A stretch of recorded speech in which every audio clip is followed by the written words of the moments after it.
Welcome to the Apple Insider Podcast. This is your host, Stephen Robles, and today we have iOS 17 Developer Beta 5, new rumors about the iPhone 15, Apple Watch Series 9, how close are the M3 processors, and I got back from a trip and have some iPhone repair and travel stories to share with you. This episode is brought to you by Fast Growing Trees and ZocDoc, and joining me today, my good friend Wes Hilliard. How's it going, Wes? Pretty good, Stephen. Better over here than in some places in the world. I was wondering if you had to use SOS via satellite during your trip. Wow, I did not. And, it was funny. I actually just put a Twitter link in the show notes because I wanted to actually talk about this. I covered this story. Did you cover it? Okay. So was it the tweet by Michael Miraflor? Well, I'll find the article to put in the show notes. But I just saw this tweet right before we recorded. And so our hearts go out to those in Maui. There are some wildfires that are just erupting out there, causing lots of damage. People are in danger. I imagine lives might have been lost now. I believe about 36 is the last count I saw. Oh my goodness. 36. So it's incredibly sad. And this is a text thread from someone on the island in Maui. And this was tweeted by Michael Miraflor. He said, my brother's girlfriend's cousin and his family were caught in their vehicle in Maui while the wildfire suddenly erupted around them.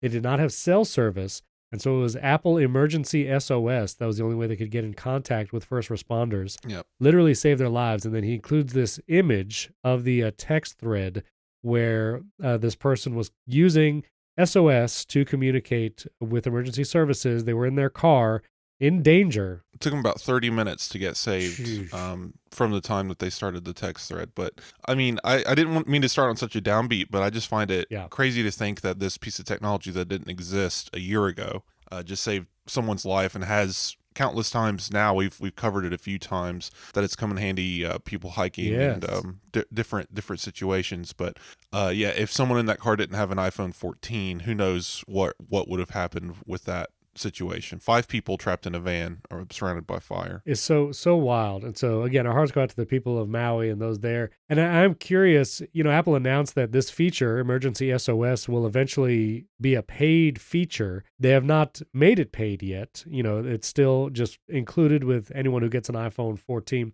Was it 13 also? Wasn't the iPhone 13 the first SOS? You have to have a specific antenna line. This didn't go live until November 2022. It's 14 only. Okay. That's right. 14 only. I'm sorry. I was dropped a year in my head. But so I'm curious what that, paid service is going to look like. Are they going to keep it free? I mean, we've already had incredible stories on AppleInsider.com. Like Wes was saying, hikers.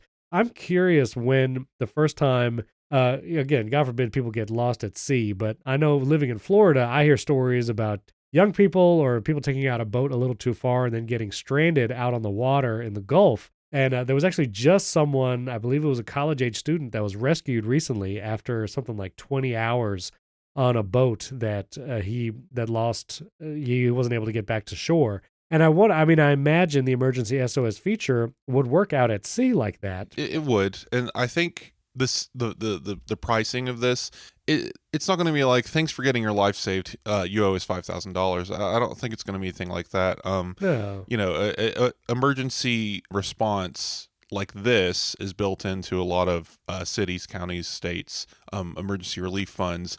In the United States, you have to pay for an ambulance that comes and gets you if you call 911. But generally speaking, you're not going to pay for a helicopter lift unless it's extreme circumstances. There's very specific scenarios where they might send you a bill. But as far as the actual phone call, I'd be willing to bet that it's going to be relatively inexpensive, and you're not going to have to pay for it beforehand. I have a feeling that they're going to allow you to make the call, and surcharges will apply, and you'll just get a bill from Apple, in an email afterwards saying you owe this amount of money for using SOS. Right. It would be odd to me if maybe there would be an annual service fee. Maybe you could pay for it as a just in case, like an insurance policy, especially if you're someone who is out in the wilderness a lot. But just like in this Maui situation, they didn't plan for that. They didn't know that this was going to happen. They didn't know that the cell towers were going to be on fire and they were going to have a signal, right? Like how do you predict those kinds of things? So I can't foresee this becoming a thing where you have to pay ahead of time just in case. I mean, 911 by law is required to work even if you don't have a cell service. So I wonder if Apple will work something out to make this work even without a paid plan. Right. Start lifting us out of this story. I did see the movie, I think it came out last year. It was called Fall. I think the movie was called Fall, or they were stuck on top of They were a stuck on giant top tower they a climbed. giant- Yeah, for an hour and a half. well, they were talking about this antenna line. Is these two girls, they would like wanted to climb this radio antenna or whatever, and then they get stuck up there. This is a fictional story. It's in the movie called Fall, I'm pretty sure. But they have their phones with them, and like the entire movie is them like they don't have service because they're so high up in the middle of nowhere. But they have a drone they can control. I'm like, this entire movie would have been 5 minutes if they had emergency SOS. If they had an iPhone 14. If they had an iPhone 14, Yeah. this movie would not have existed. I mean, any horror movie that existed pre 2002 doesn't work with cell phones, and now they actually have to. If you watch any modern movies, like a lot of Blumhouse horror does this, they work out a reason for their phones not to be working because it's such an easy get out. Like, just call someone. Right. You just send a text. You don't even have to make any sounds. Like, you're trapped in this person's house and it's a serial killer. Well, pull out your phone. Yeah. Well, they forgot it somehow, or the batteries. But they have an Apple Watch. They have to work they it can in. send a text from the Apple Watch. Yeah, it's kind of funny how technology's backed us in this corner where writers have to become more and more clever. Right, and like so many movies, 1990s and earlier, like the plot just would fall apart if anybody had a phone to contact anybody else. Yeah, imagine Lost with an iPhone 14. Hey! Well, supposedly I think they were dead. I think that's the problem. No, I mean, I don't Sorry, know. spoilers. I never, Sorry, spoilers for Lost. yeah, I never made it past season 1. I heard there was a dinosaur and a computer you have to got keep the smoke resetting or the world will monster. end. Yeah, you got I this don't guy know, over yeah. here. A fever dream that doesn't have an ending that everyone's A lot of mad fever about. dreams. But- Anyway, that's Lost was the first show I binged on my iPod video. That's how I remember it distinctly. But anyway, I have some other travel stories and we got some news to get to. I do want to give some 5-star review shout outs. Terry from the USA, AceNet AA from the USA. He would refer to William as Lord Gallagher, which is how I will refer to him henceforth, now and forevermore on this podcast. Oh, he'll love that. Yeah. Lord Gallagher. And then XS Zuflax from Poland, awesome international listener. Chicken Getter, I think from the US. No, it's chicken glitter. Chicken. Wait, how do you know that? It's a 1. It's an L. But there's no I after it. That doesn't matter. It's the internet. Oh, wow. All right. West speaks more internet than I do. If it was an E, it would be chicken getter. Oh, okay. If it was a 3, yeah, it's a 1. All right, it's an L. forgive my mispronunciation. Chicken Glitter from the USA. Yes. He suggested in his review that we should do a collab with MKBHD. Listen, I'm all open. MKBHD, just hit us up. Let's see. Yeah, come on the friend show. of the show, MKBHD. Friend of the show. And then Jotham Chin from Singapore, all the way, again, another international listener. So thank you all. And speaking of traveling and international, I didn't travel internationally for the past couple of weeks, but so gracefully, William and Wes did the show last week. Thank you guys for doing that. And for everyone allowing a week. I was traveling with my family for 2 weeks. I did 2 weeks ago on the road, recorded that episode. And now I'm back from the travels. And so I have some follow-up from the tech on that trip. I will say, used CarPlay the entire time on one of those like CarPlay screens, and that was really cool. And it was a road trip with the whole family. And so like when my wife was driving, we kind of did this thing where I would connect my iPhone to the CarPlay screen, and I would handle like directions and stuff. And then she would just see the map up there and stuff. And so there's interesting things, like I know music collaboration is coming to CarPlay where everyone can like participate in the playlist. I almost wish there was like maps collaboration also, where if my wife's iPhone was running the maps, which would be more useful because then her Apple Watch would tap her wrist when she needed to turn. When it was my iPhone running the screen and directions, my Apple Watch would tap my wrist, but I wasn't driving, so it wasn't as useful. But it would be nice if you could like add a stop to an ongoing like directions running on CarPlay. Oh, that would go over well. The kids would start adding McDonald's. Well, you got to be able to restrict it. I mean, Right. screen time setting or whatever. But that was interesting. But also a travel follow-up. I was talking about iPads on planes before. And then a listener reached out, Ken, via email, was saying that he's a big Pitaka case fan, and he uses the Mag Easy Folio 2. It's like this origami style case with his iPad, and he works on planes. I think, did you say you had a Pitaka also? I use their iPhone Use case, their iPhone the case. Mag Easy iPhone case. Okay. Now the iPad case is a little bit more traditional. It's the Mag Easy line in Pitaka is basically, it has magnets. They kind of put it everywhere. Gotcha. There is a version of the lineup that adds like wireless charging to your iPad and such. I don't really recommend those, but the basic folio is fine. Yeah. It just magnetically attaches attaches to the back of the iPad, kind of like Apple's does. So I haven't tried it yet, but the Pitaka case, I'll put a link to that in the show notes. I did use my iPad mini a lot while traveling, and we have a 2011 SUV, and so it doesn't have any like modern connections or whatever, but it does have screens in the back of the seats for the kids, but it only plays DVD players or the composite red, white, and yellow video connection. And so I went on Amazon and got a bunch of adapters to go from that RCA connector to HDMI, HDMI to USB-C. Boom, I can use my iPad mini to just stream content on the screens. It seemed like it was going to be a great idea, but then, Wes, I don't know if you ever experienced this, because I know you do stuff with like iPad external display or whatever. Anytime I tried to play a movie I downloaded a ton of movies directly in the Apple TV app. I downloaded things like Soul and Mary Poppins and whatever. And I actually had some Disney Plus movies downloaded in the Disney Plus app because I didn't want a hotspot in the car to stream movies while we're driving for hours. Wanted them downloaded on the iPad mini. And so I connected it all up. Movie plays fine, obviously, on the iPad mini by itself. But when I would connect it to this USB-C to HDMI dongle, every movie, the ones in Disney Plus and the ones in the TV app, were throwing up the HDCP. Yes, the HDCP thing. And it was, I couldn't stream it. Like I couldn't play any of my downloaded movies. I literally had to hotspot and do it. It'll get you every time. But I will say, there was a weird pop-up that I saw one time where when I tried to play Mary Poppins connected to this USB-C to HDMI dongle, it said HDCP or whatever, like we can't play this because of the connection. So stream it. Like I could literally turn on my hotspot and start streaming the exact same movie I had downloaded on my iPad, which is just kind of crazy making. Like you're going to allow this to stream over a hotspot using the same connector, but you won't let me play the downloaded movie. Because HDCP exists to prevent like stolen copyrighted material from playing across a connection, just in case, because what you might be doing is connecting it to a recording device, a capture device. And it's very silly, and it's basically a law and a rule that's been in place since like 2000s era. I think it got put into place after Napster ruined the music industry, and it doesn't work for today. It doesn't account for streaming. It doesn't account for a lot of things. It accounts only for downloaded content.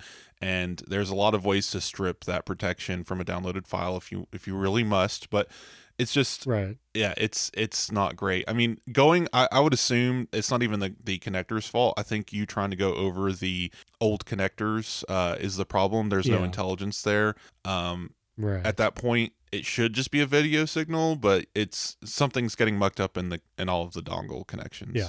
So it was super frustrating. And it's funny because like if I was at home, I would be streaming it anyway, and it would have allowed me to do the, video over HDMI, and I could have just recorded it there, like illegally. I don't do that, but I'm just saying, like, it was annoying because we were in a car and I had a hotspot. But there was a third option, which I had never seen before, but the ones that I had downloaded in the Apple TV app, there was another option that said download different version or something. And it was basically prompting me to like re-download the movie in a format that I guess would play over this adapter. But at that point, again, I was already hotspotting. And so to download the movie or to stream it, it was like same difference, basically, if I'm going to watch this movie. But I was curious if I had done that. I want to replicate that somehow with my car. And like, I might have to like just go in the car and set it all up and see what happens. But I was very curious if it would have worked if I had downloaded that other version. But I never saw that option until I plugged it into the whole car system and tried to play the movie. And so I had not seen that before. I need to look it up and see like what that actually is and how to trigger it. Maybe because I was just trying to download movies before we left. So right, I believe that's just downloading. The HDCP protection is applied, I believe, to the 1080p version, right? And it was going to make you download the 720p version. Or I may be incorrect there. It could be trying to force you to do like an MKV versus an MP4. It might just have different encoding. Right. There might be some protections in place where they have a self-destruct timer on the download, so that way you're not stealing it or whatever. So it's all very annoying. Just make that stuff go away. But also in the car was using the Belkin MagSafe charger, and I had one for me and my wife's phones up at the front. That worked great. I also had the Anker double USB-C car charger, so it plugs into the car adapter, gives you 2 USB-C ports, and I was able to have a USB-C to Lightning cable and USB-C to USB-C, so the kids could charge either iPad or their Nintendo Switch, so all those chargers work great. And I used the Anker 3-in-1 Cube with MagSafe that has both the fast Apple Watch charger, the iPhone MagSafe charger that you can tilt, and then you can also charge your AirPods with a Qi charger on the Cube. That worked great in the many hotels and places that we were. And so loved this Cube.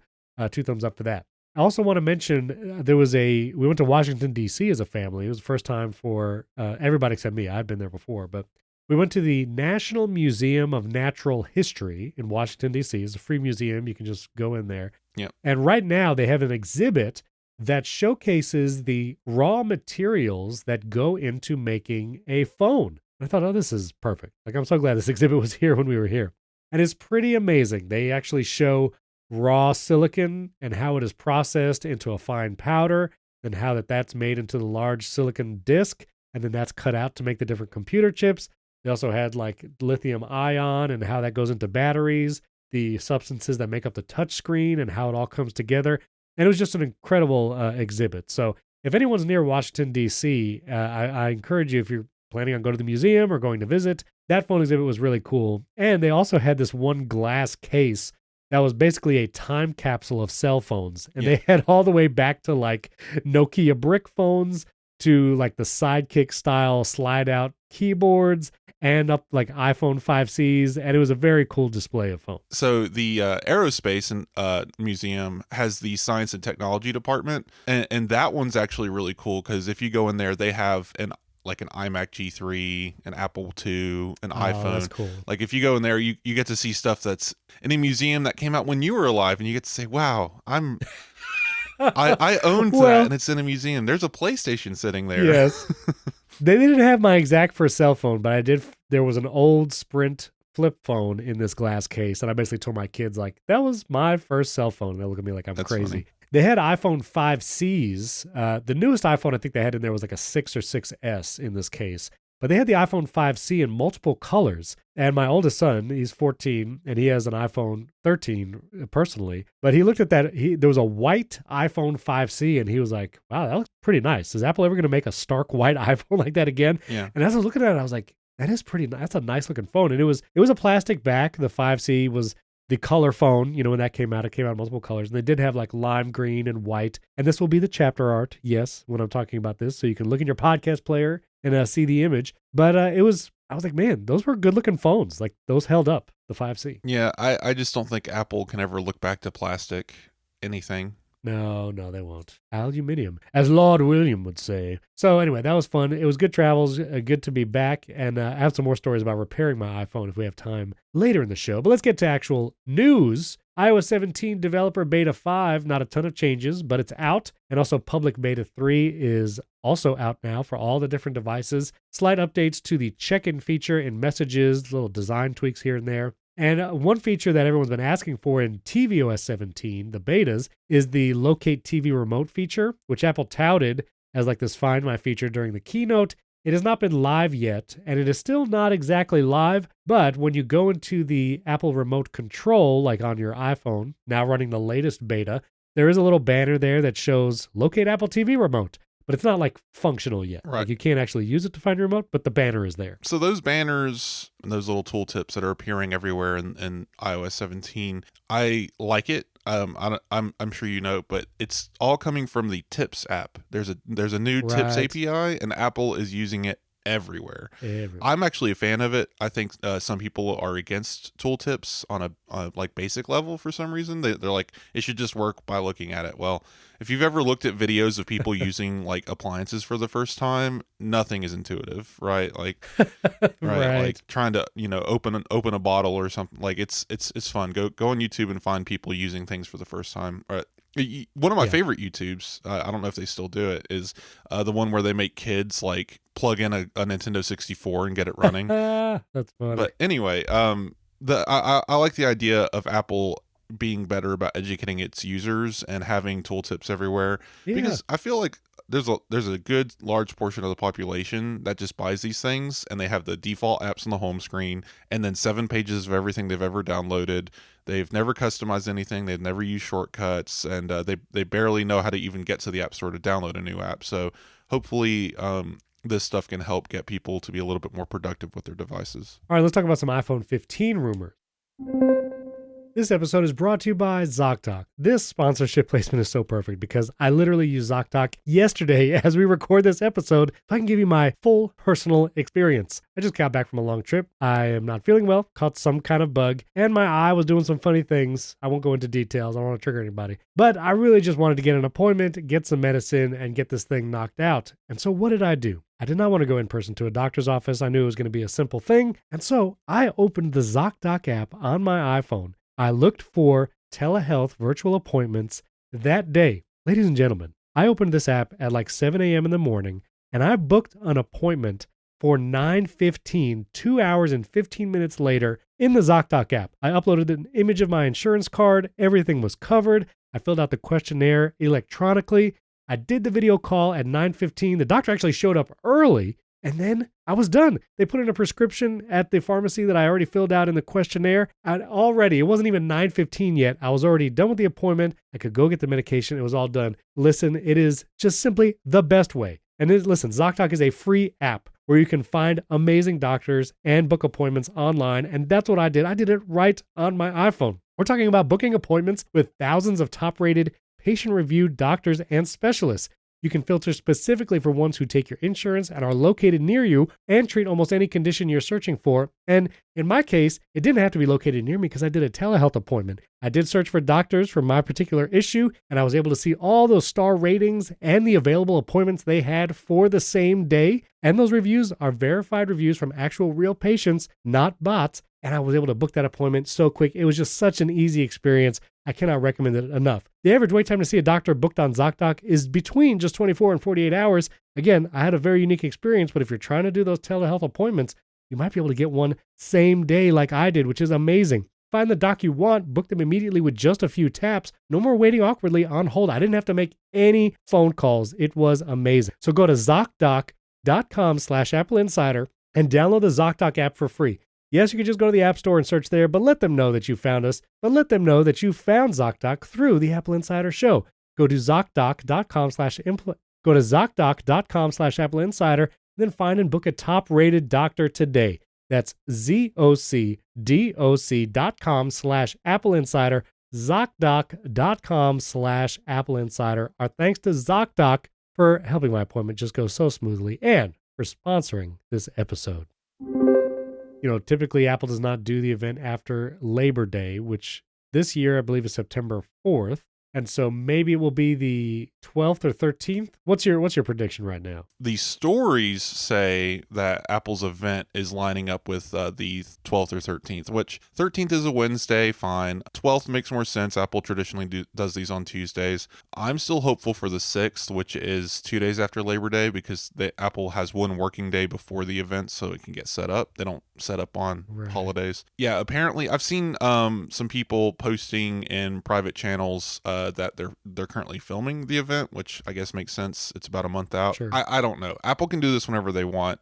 Maybe they don't want people traveling during Labor Day because they did that last year. They did it like the 2 days after Labor Day on a Wednesday. We're seeing signs of the 13th, which again, I don't see any reason why they would do it on a Wednesday this year because unless it was after Labor Day. So we'll see what happens. Gurman has doubled down on this date now, and we're so close. I don't see how he would get it wrong. So I think that's what we're looking at. So September 13th. So just a little over a month away. Going to be a virtual event again. There might be some in-person press invited, for like hands-on and stuff, but identical to the iPhone 14 event is basically what he's saying. And so a lot of the rumors, we've talked about them before. The latest ones, seems to be corroborating a thinner bezel, and there's supposedly images of the USB-C connector for the iPhone 15 lineup, which we've been talking about basically both those rumors for a long time. But there's now a somewhat credible leaker, Unknowns21.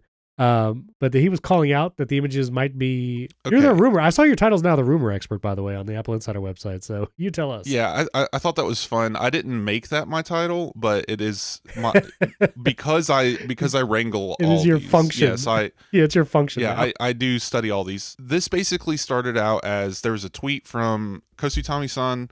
is the person on Twitter. They post generally DVT models, different AirPod colors. Like these are the things that went to production but never made it out of the testing phase. That's their Twitter account. Generally accurate as far as that goes. They've not been known for posting fakes, but they're also not really much of a leaker. So they obviously have access to something. But having uRedditor Unknowns21 on top of that saying this is the accurate one, they actually posted, Kosu Tommy actually posted different images of the USB-C port on the iPhones saying this is it. uRedditor agrees. I mean, it's all kind of moot anyway. We're getting a USB port. We're getting a USB-C port on the iPhone 15. I just find it funny that these leakers are all kind of fighting over these things on Twitter, X, whatever. Yeah, so. right, on X. I will say, I said this on HomeKit Insider too, but I saw for the first time in a news article, it was quoting X user says, quote, and I was like, X user? What is that? It took me a second to realize, yeah, right, I've actually taken to, some of the other writers still write Twitter/X. I've just taken to writing X. So if you see any of my articles, I write an X post stating this, right? So I give up. I saw an article breeze by my timeline saying ex-CEO, and I thought, is it the current CEO or the former CEO? And I had to reread it for a second, but complicated. It's complicated. So, and in addition to the iPhone 15, again, the USB-C, thinner bezels, A17 leaks have come forward, which that it might still get 6 gigabytes of RAM, which is the same as the A16 in the iPhone 14 Pro right now. Right, but we're getting another GPU core. Another GPU core.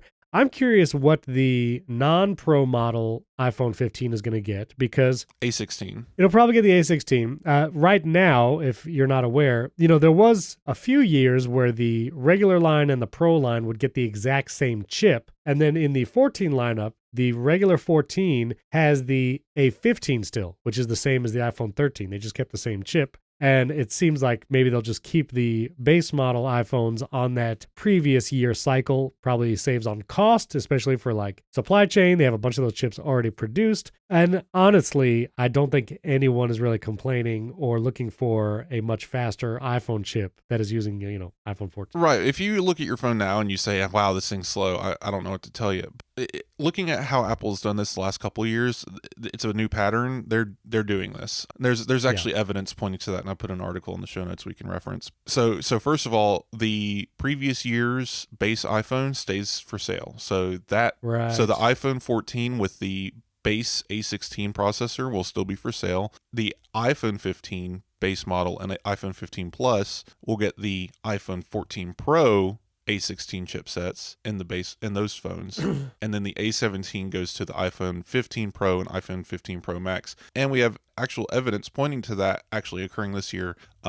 In the betas before beta 5, apparently there were device identifiers appearing in the notes that wasn't pointed out until beta 5 came out by Aaron P613, which does a lot of code sleuthing. They discovered a couple of iPhones that don't exist in beta 5, and that made them go back to previous betas to see if they were there. They were not, but they did discover that the identifiers for the iPhone 15 lineup were there, which are iPhone 15.4, 15.5, 16.1, and 16.2. Those numbers are nonsensical. Ignore what they actually say. iPhone 15.4 and 15.5 are likely the iPhone 15 and iPhone 15 Plus, whereas iPhone 16.1 and 16.2 are identifiers for the next chip generation, because the number signifies what generation chipset it's using. So the 16.1 and 16.2 are the 15 Pro and 15 Pro Max. To get into this, and I'll take what you think these are. People trying to do guesswork, but we still don't have an answer. We don't know what these are. But if you go back, please go look at this article. Yep. I've listed the last few generations iPhone identifiers. They're again nonsensical. iPhone 13 mini, for example, is iPhone 14.4. Had no correlation to the name. It's the chipset it's using. But there are two identifiers that were discovered. iPhone 14.1 and 14.9. They don't exist. Those phones have never existed, but apparently they use the A15 processor, and they've been used in testing on the iOS 17 beta cycle. What these are, who knows? What do you think? Is it a refreshed, I don't know, iPhone SE that keeps the A15? What's going on? Maybe it's time. I don't know if it's too early for the dynamic island to come to the iPhone 15 base models, but if it does, and then an iPhone SE can come in that brings Face ID to the entire iPhone lineup. No more home button iPhone SE, and that is the 14.1 model, still running on the A15 chip. 14.9, that is a good question. I don't think they would be like an iPhone 14 Plus Max, like an even bigger iPhone. There's a couple of theories that I like. The SE theory's accurate. I don't like the idea of, because the current iPhone SE3 uses the A15 processor. They could do that. Since there's new regulations, right? They might need to come out with an iPhone SE with a USB-C port, right? Right. So they might just pop in a USB-C port, keep the processor the same. They might even keep the old design with Touch ID. I don't know. I think if they're doing all this, they might as well move up to the iPhone XR design, which is the previous rumor. Right. But regardless, I believe this might be the iPhone SE4 series, whatever that is, and the reasoning behind it being the USB-C port. And the iPhone 14.9 could be the mythical, previously rumored iPhone SE Plus, which would be basically XS Max model, but so a little bit bigger, with a little bit better technology and a USB-C port added, just to add to the price range, differentiate a bit. That, I think, is the correct path here. B, I saw some speculation, which is a lot of fun, that someone's like, well, in order to get the whole iPhone lineup on USB-C, they're still selling a mini iPhone. What if they brought that mini iPhone forward, added USB-C to it, and that's 14.9, and then 14.1 is the iPhone SE. So either way, I'm intrigued. Yeah, back when the XR came out, it was a weird size because it was larger than the XS, but smaller than the XS Max. I believe it was that. No, so the XR was the size of the XS. It was just cheaper and didn't have OLED, I believe. Right. It was still an LCD screen. Now I'm curious. So I'm going in. I believe they're the same iPhone display size. 6.1 inch was the iPhone XR. iPhone XS was 5.8 inch. Oh, that's right. That's before that's before everything moved up to 6.1. That's right. And I remember because my mom got the XR and I had the XS, and it was always that whole generation was awful. The naming was bad. The name was bad. The cameras were great, but it was such an odd generation. People do like the XS Max size, and I actually had a tweet. I wish, X post, whatever it is. I wish you could decide what posts go viral. It's so weird, like which ones blow up and ones don't. But I was personally considering a Pro Max model for the 15 lineup this year. One, for the sake of battery life, and two, maybe I just wanted to try a bigger screen again. I know you're a Pro Max guy. And I was in the Apple store with my iPhone repair, which I'll get to in a minute. But I was holding this Pro Max in my phone, and it just feels huge. I don't know. I know I would get used to it, I guess. And then a bunch of people replied to my tweet with like their pinkies indented from holding the Pro Max phones for years. Yeah. I don't know what that's about. But anyway, it was just so big. And a couple of the responses in that thread were, wish that Apple would make a XS Max size, which is smaller than the Pro Max currently, but obviously larger than the Pro models. And for a lot of people, it seemed like that was a sweet spot. And so while awkward as this lineup was, the XS, the XR, and the XS Max, those screen sizes were interesting. And so now, and with the iPhone 15 or iPhone SE, I definitely could see the SE being like those weird sizes where it has Face ID, no more Touch ID, but it's still a notch, and they make the sizes like a little in between. Again, SE is a cost-saving device. They're just going to use all the empty chassis sitting in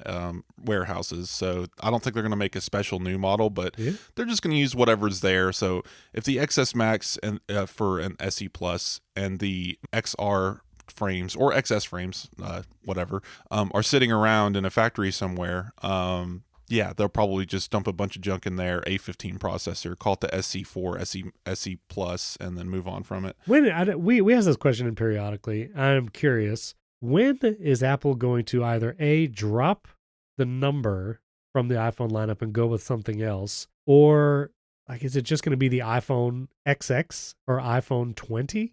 I mean, we have the Galaxy S23, so I know like Samsung's all in on the numbers. I guess for however high it'll go, but Apple isn't going to do whatever competitors are doing. So Samsung stole the thunder on that. They started naming their phones after the year. which kind of makes sense, like cars. I don't know. And the phone number and the chipset number are different. And Right. the operating system number isn't always the same. There's a lot of weird things, but I don't foresee it changing unless they change how they name their devices. Instead of numbers, like have a name at the end of it, right? Like Mac OS or whatever.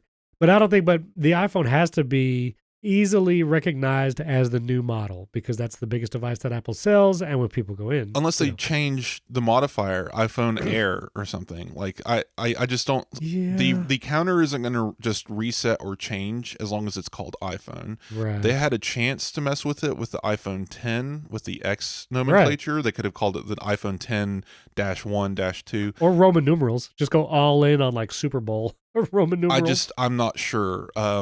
This is one of those things where the ball's totally in Apple's court. It's kind of meaningless as long as the iPhone name's still there. Branding is important, and they're not just going to randomly change the name from iPhone to something else like Apple Phone or something. No, they wouldn't do that. But the numbering system, at least right now, works. It makes sense to people. They can say, I have the 13, you have the 14, therefore you have the one better. The S thing went away because that was too confusing. They only did that for like 4 generations, if you think about it.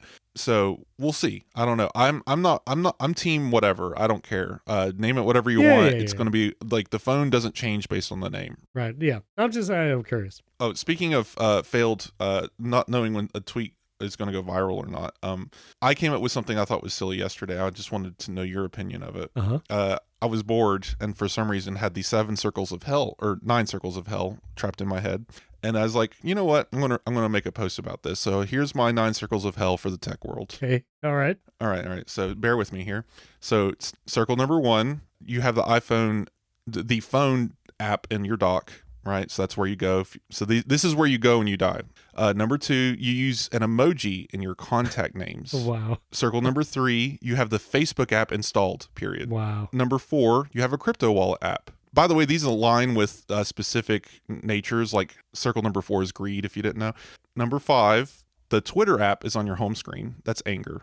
Number 6, you prefer web apps. That's heresy. Number 7, uses Google to solve an argument. That's violence. Number 8, learns everything on Pinterest or TikTok. That's fraud. And number 9, force closes apps. That's treachery.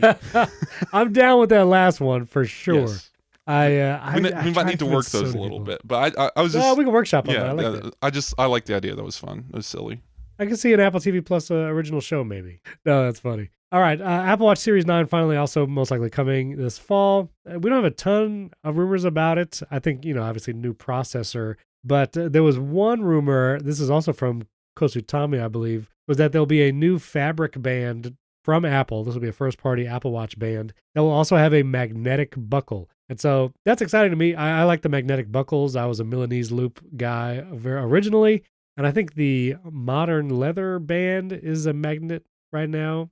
But I'm curious to see new bands. I like Apple's first-party bands. I use the solo loops mostly, and then the Ocean band with my watch. Did you buy the glow-in-the-dark Nomad band?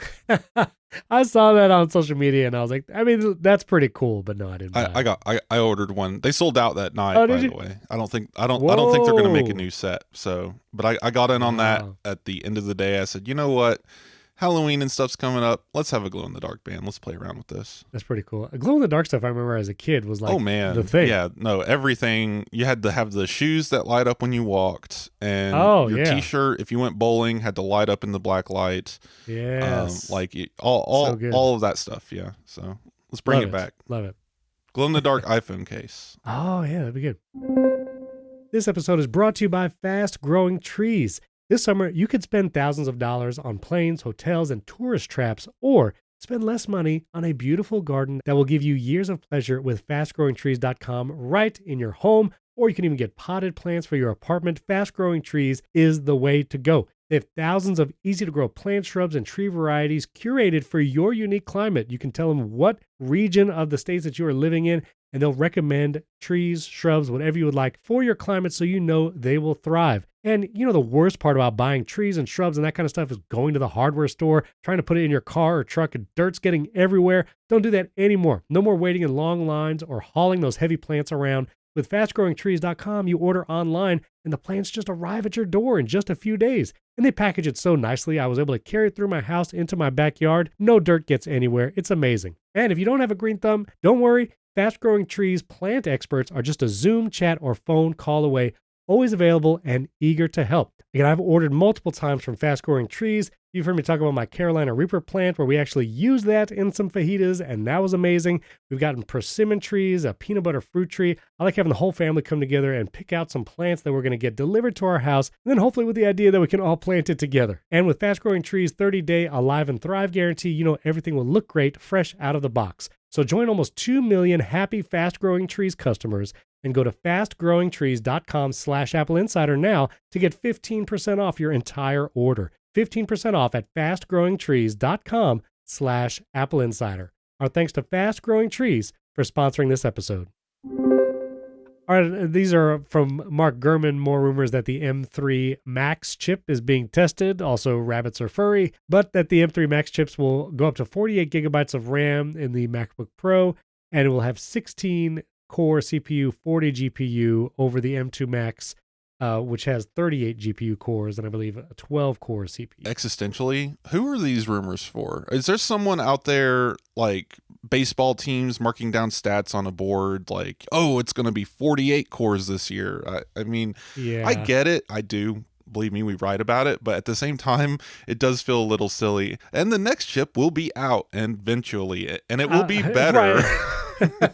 I'll be honest. Like when it was early days of Apple Silicon, right before it was released, because there was nothing to compare it to. We had no idea what these would be. That was interesting, but now it's one step better.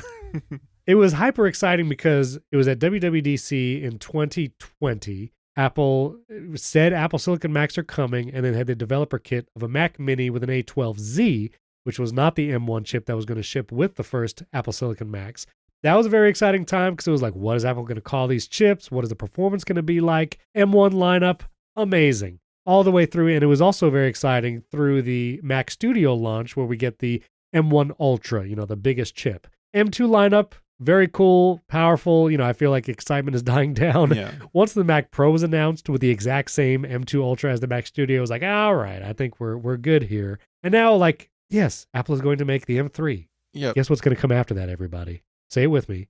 M4 and M5. That's what's interesting about this. Like, great that Mark Gurman has these sources that he can continue to churn this stuff out. But I do wonder who is waiting to see this stuff. Now there are other websites maybe that have an audience. There is an audience, I believe, maybe I'm making it up, but people who want to know what the next Intel chip's going to be, and there's whole reigns of people who leak the next Snapdragon processor. So being able to take Apple's information about its upcoming chip and compare it to the other theoretical chips might be a whole game people play. I just find it all. It's kind of like me watching sports. I get it. It's fun. I don't care.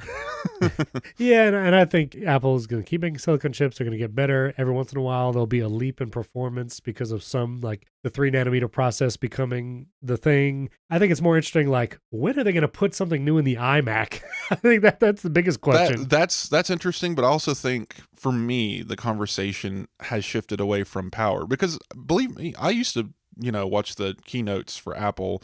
We're talking 2016 era. And when they would come out on stage and say the A14 is X faster than the A13. That was exciting because you could feel the difference in the phone. It made a difference on applications, and it still kind of does, but not to the extent it used to. Nowadays, what I'm more interested in, and what never leaks, is what are they going to do with all that power? What is the feature set going to be for that new device that makes this worth it? What's that M3 processor going to do that no Intel could possibly do? And we can try and guess at that.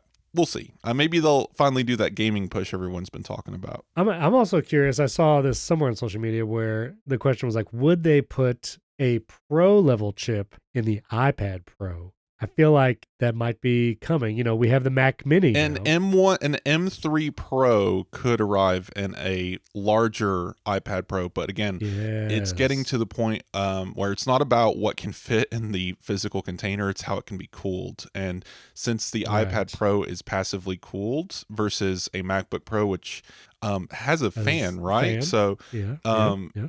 it's a completely different ball game. It's hard to imagine something that needs active cooling existing in the iPad Pro without being completely like I know I would have zero difference in my experience of editing a podcast on my iPad, and I often edit on my iPad Mini, which has an A15. right. But Going still, from an M2 now, so I tend to switch work from my M1 iPad Pro to my M1 right, Pro MacBook, right? And I right, right. can see a difference in certain things. One thing and very in particular is when I'm using Pixelmator to double the size of images and stuff. Oh yeah, When I'm on my iPad and do it in Pixelmator Photo, which is a different application, I understand, but they have the double sizing thing in Pixelmator Photo on the iPad. right, You can count seconds on your hand right. before it finishes, whereas on the Mac, 1 2 done, and in Pixelmator Pro, again, different application pipeline, but it's just there are noticeable differences between those two chipsets, and that active cooling is necessary. As much as I would like to see an iPad get a better chipset in it, honestly, the workflows that you're going to do on it, M3, M2 is going to be fine. I'm still holding on to my M1 iPad Pro because again, my workflows just don't need that M2. It wasn't going to benefit from it. Okay, I'd like to share my iPhone repair saga, if you would. So before I went on my trip, I talked about on the show, I dropped my iPhone, the back cracked. I went to get it in for a repair, and I was trying to get it repaired before I left on the trip. It was about 4 or 5 days since I actually went into the Apple store, and they said we didn't have the part. They had to order the part. I said, okay, I'll come back. And so I wanted to go back again before the trip. I tried to call, and you can't call an Apple store directly anymore. You used to be able to actually dial the local number and actually talk to someone at the physical Apple store that you're trying to communicate with. But that's not the case anymore. You call any Apple store number and you go through a phone tree, then you talk to someone obviously not at that physical store. I've heard from a couple listeners on social media as I was tweeting about my experience that they would tell me something about how to get to the direct line. I don't even want to know. I want plausible deniability. I don't even know how to do it, but apparently there's a way. But I called support. I told them about the repair. They said on the support line, when I called Apple support, they were like, yeah. The part is there. You're good to go. I go back to the Apple store the day before we're leaving on our trip. No part. So there's some miscommunication between the actual store and then Apple support corporate, whatever they use for that. And so I didn't get it fixed before I left. That's fine. I was like, you know what? I'm going on this long trip. If I drop my phone in Washington, D.C. and it breaks even more, I'm still getting it repaired. So all good. So that's fine. We come back from the trip. I go on a Sunday to the Apple store to get it repaired. They actually called me while we were away. They said, your part is in. We're ready. We're going to hold it till August 14th or whatever.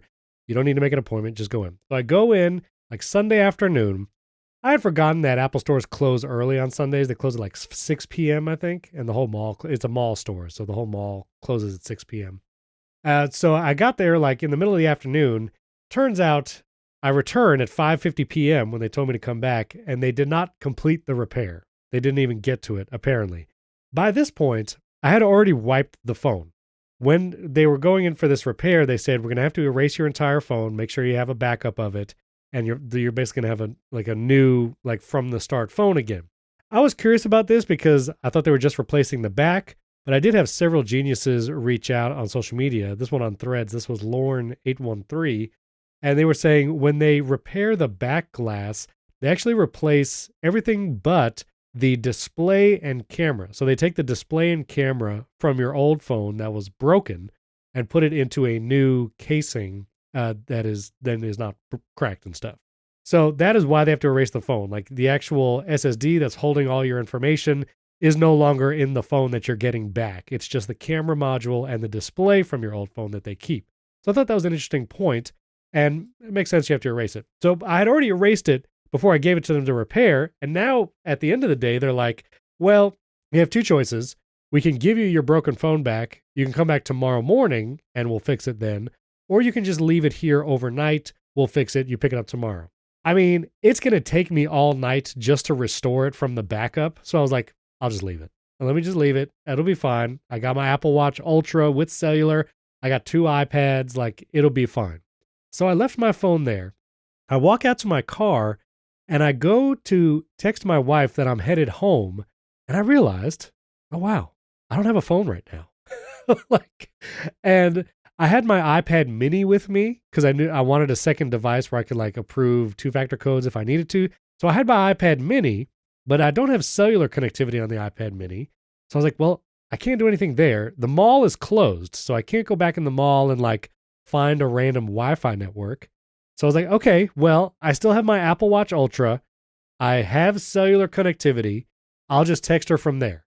And so I go to my Apple Watch Ultra and I try to send a text. And I don't know how your experience with Apple Watch on cellular data is, Wes, but apparently it is not super consistent. And the cellular data... It depends on everything. There's so many depends. It depends. I have Verizon, first of all. Okay. Well, and I have AT&T. Oh, that's your problem. There you go. Well, I was in the car. To AT&T's credit, I'm in the car. I try to do something with my Apple Watch on cellular data. It shows bars. It shows LTE data. Nothing goes bars through. Are a lie. I can't text. I can't text. I can't use Siri. Nothing. And so I'm like, I don't know what to do. Like, it has been so long where I was in a position that I had no form of communication at all. No phone, no cellular iPad. My Apple Watch cellular isn't working. And it was a very strange feeling to like, for the first time in forever. What is that song? Is that from Frozen? First time in forever. Anyway. Yes. Yeah, I think it is. I could not communicate to anyone. And I was like, this is weird. A little uneasying. I was like, I don't know what to do. So I restarted my Apple Watch. I held the crown and the side button until the Apple Watch just shut off. And then I restarted it. And for some reason on a restart, I'm in the exact same parking lot in my car, didn't move.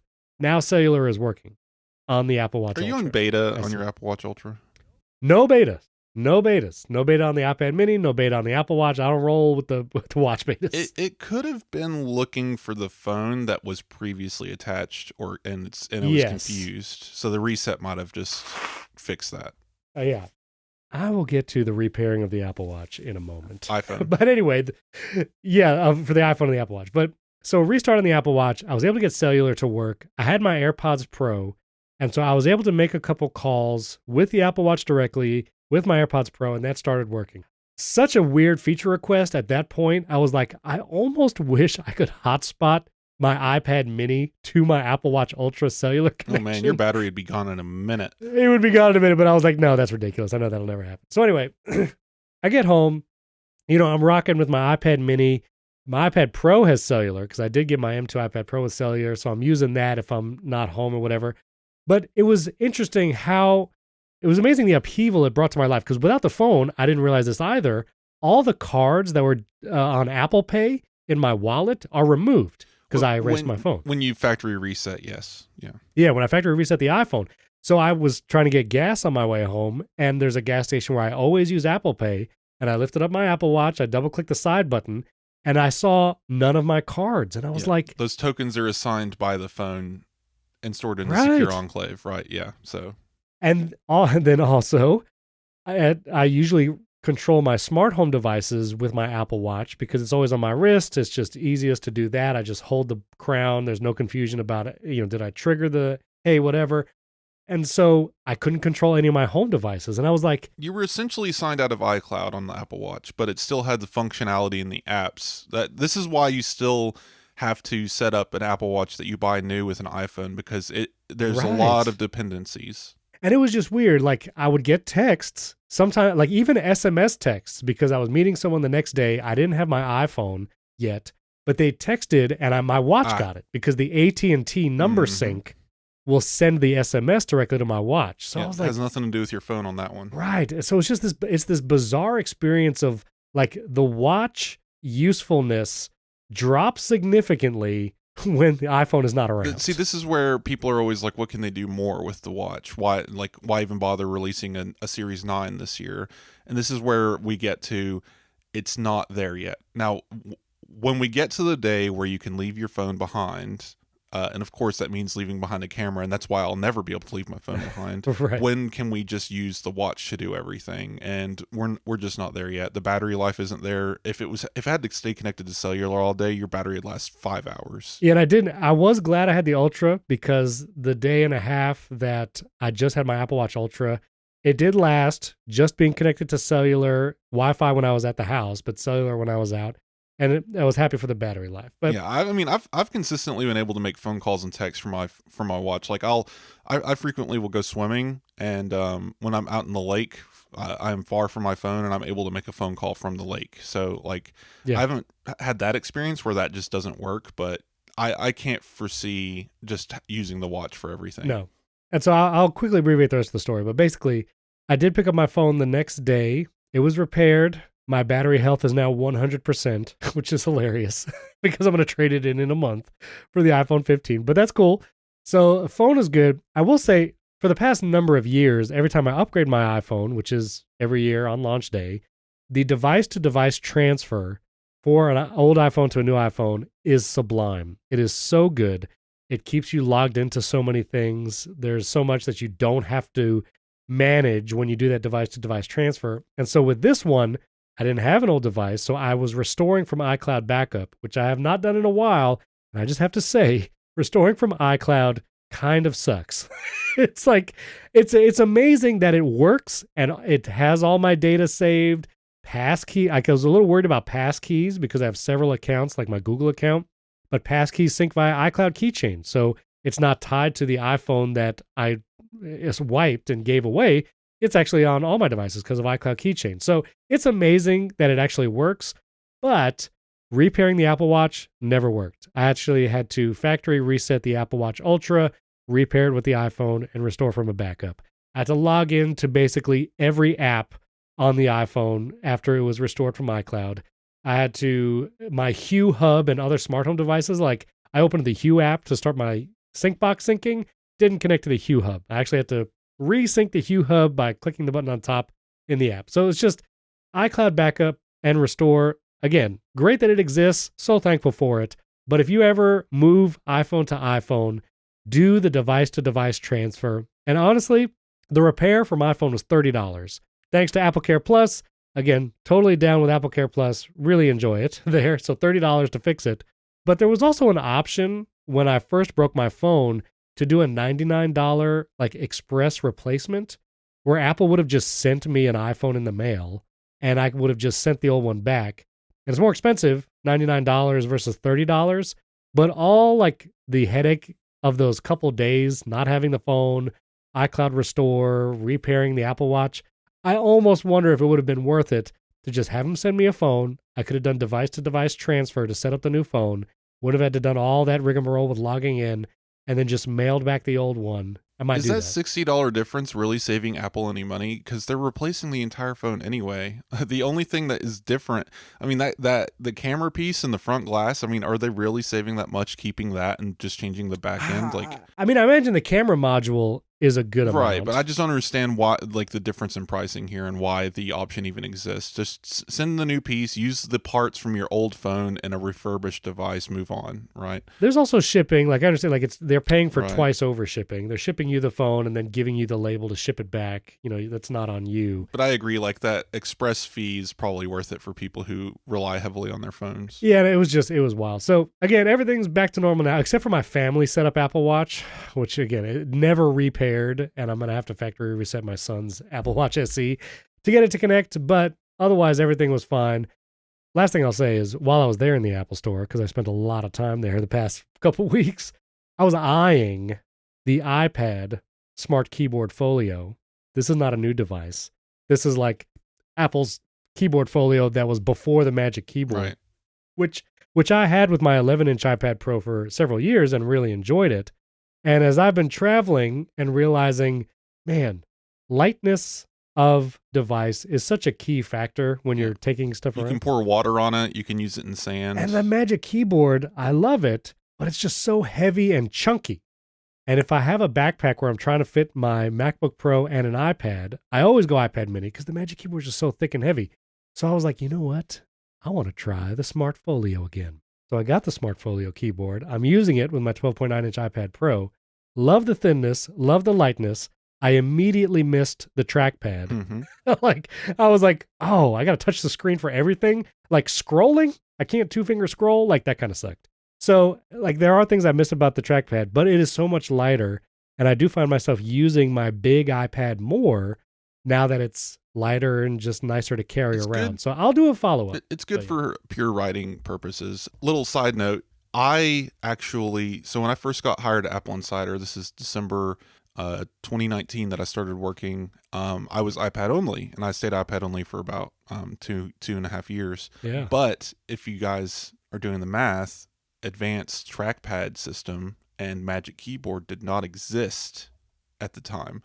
That came out in March of 2020 during a special Apple event where we got a very fancy Craig Federighi video, right? Right. So if you're going back, I was using the accessibility trackpad feature with an external mouse and program shortcuts to different key bindings on the mouse, and my keyboard was a external Magic Keyboard at the desk. But if I ever moved away from the desk, which was often, I would work in different parts of the home because I hadn't fully built out like an office yet. I used the Magic Keyboard Folio. Yeah. And that was great. I would have to use touch on the display or an external mouse and a keyboard. But yeah, that was all reliable for sure. And I operated for about 4 months with just that keyboard. And once Apple announced that Magic Keyboard and new trackpad system, I immediately jumped ship and haven't turned back. But at the time, it was functional and it did the job. And if you're looking for just like, I need something to type with, it's fine. Like I wouldn't go back to it myself. I have plenty of other systems to use my iPad with outside of that. Right. But yeah, like I agree. Like the Magic Keyboard is feeling its age a little bit. It's heavy. It's large. I wonder if Apple could revisit that entire mechanism. I mean, maybe we don't need the floating iPad display anymore. Maybe we could do something a little different that makes it a little lighter, a little more travel friendly. All right. Well, I talked a lot about my iPad or iPhone repair and such, but real quick, kind of a lightning round-ish, but the news is that Microsoft has now dumped its assistant Cortana, which was built into like Windows and stuff. It is going away. It has been going away for a while. Like they abandoned the app in like 2021. But it's still been present on Windows since, and now they've officially removed it from Windows. Right. And so it makes sense too because Microsoft is partnering with OpenAI, and so anything smart assistant wise is going to be powered by AI, chatbots and stuff. But also Bixby, Samsung's proprietary smart assistant, that's kind of fading away in. If you're on the Samsung side of things, people have been asking what's going on with Bixby since about 2020. They've fully just given up on it. Right. I vaguely remember a story where they were actually working with Google to make Google Assistant more prominent on Android devices sold by Samsung. And yeah, so people who saw this article title, which is Microsoft dumps Cortana, leaving Siri as one of the last smart assistants, people were asking, what about Bixby? What about this and that? Read the article. I lay it out pretty clearly. Mm-hmm. Bixby's been dead in the water for years. Cortana's now been abandoned by Microsoft, which is the primary story, but there's a couple more things going on here. Google Assistant, right? So if we're listing them off, Google Assistant is the other major player, and then Alexa. And people are saying, but those still exist. They're still running. Right. Well, Google's moving on to Bard, and there's actually a lot of internal communications been going on. We don't write about it because it's not Apple, but I've been keeping track of it. Google has actually been moving on. They've pulled a lot of their engineers out of Google Assistant and put them into Bard. They're fully repurposing a lot of that technology, and future Android devices might still have a toggle to say turn on Google Assistant in the settings, but everything's going to Bard in the future. So they've made it very clear internally that Google Assistant just isn't it. And what I'm talking about is virtual assistants, which is started with Siri back in like 2011 with the iPhone 4S. That era of virtual assistant is gone. Everyone's prioritizing AI, and that's why I'm saying Siri's the last man standing. But what about Alexa? Well, same deal.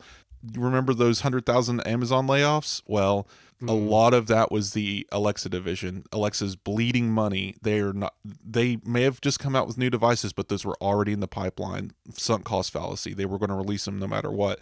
But Alexa is obviously just not doing it for Amazon anymore. It was invented as a way to sell more products on Amazon, and it just isn't doing that.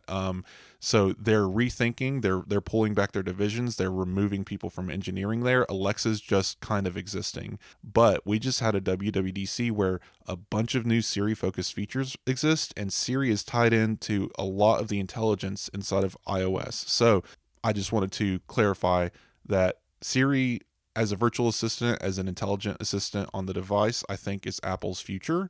And as they implement more GPT style, large language model style stuff into iOS, Siri will become more intelligent.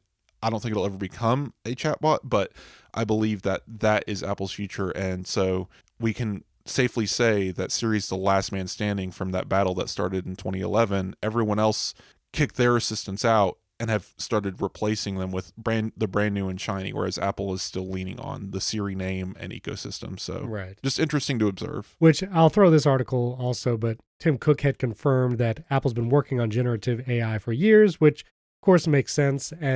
But when those features do come, I mean, it will be built into Siri. They're not gonna launch like another chatbot or another named feature. I think it's just going to be built into the stuff. You don't just like I said before, you don't just abandon names, product names.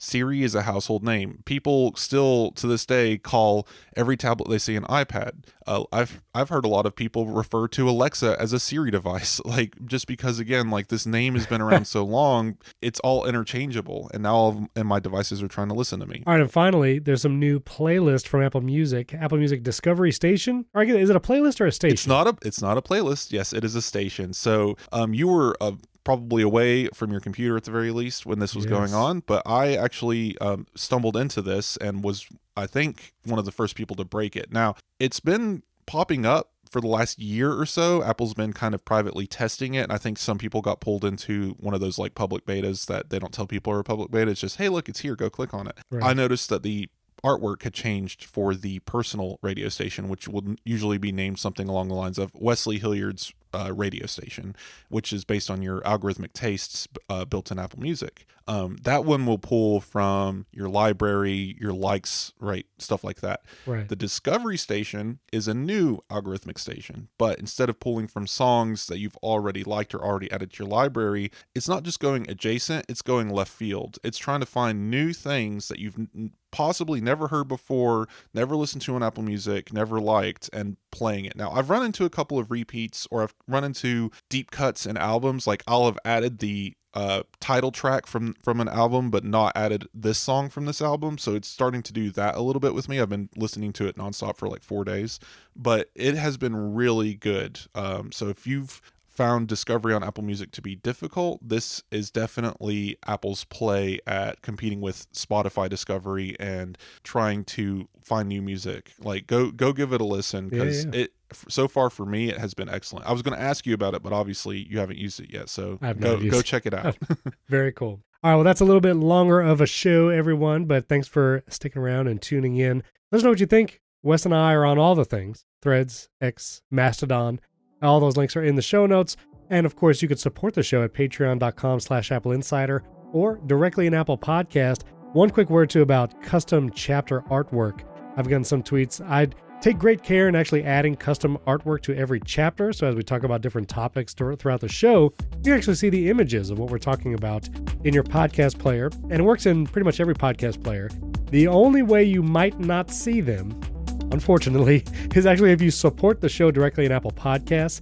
They strip out the chapters and chapter artwork, unfortunately. And so if that's you, if you support us directly on Apple Podcasts and you really want those chapter art like in your listening experience, I do have a workaround for you. DM me on any of the platforms and I'd love to help you out.